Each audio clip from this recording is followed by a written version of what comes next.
नमस्कार. आज आपण ऑप्शन ट्रेडिंगच्या जगात डोकावणार आहोत. पाहूया हे नेमकं काय आहे. कमी पैशात मोठा नफा हे शक्य आहे का? चला पाहूया. पण यात एक मेख आहे. म्हणजे तुम्हाला एखादा स्टॉक विकत घ्यायचा किंवा विकायचा हक्क मिळतो, पण जबरदस्ती नसते. हे समजून घेण्यासाठी आपल्याला 3 गोष्टी माहिती हव्यात: प्रीमियम, स्ट्राईक प्राइस आणि एक्सपायरी डेट. ऑप्शन्सचे 2 मुख्य प्रकार आहेत. बाजार वर जाणार असं वाटलं तर कॉल ऑप्शन, खाली जाणार मग पुट ऑप्शन. चला एक साधं उदाहरण घेऊया.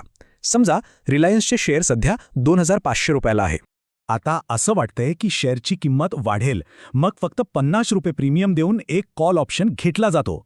आणि झालंही तसंच. शेअरची किंमत वाढून झाली 2600 रुपये. आता काय होईल बरं?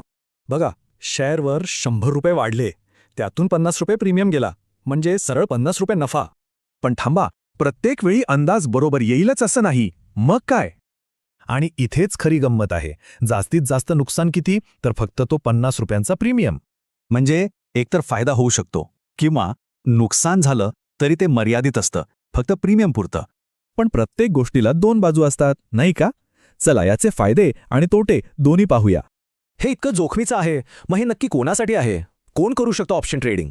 ज्यांना शेअर बाजाराची चांगली माहिती आहे आणि जे हाय रिस्क हाय रिवॉर्डसाठी तयार आहेत. तर मग ऑप्शन ट्रेडिंग ही एक संधी आहे की एक धोका? विचार करायला लावणारा प्रश्न आहे.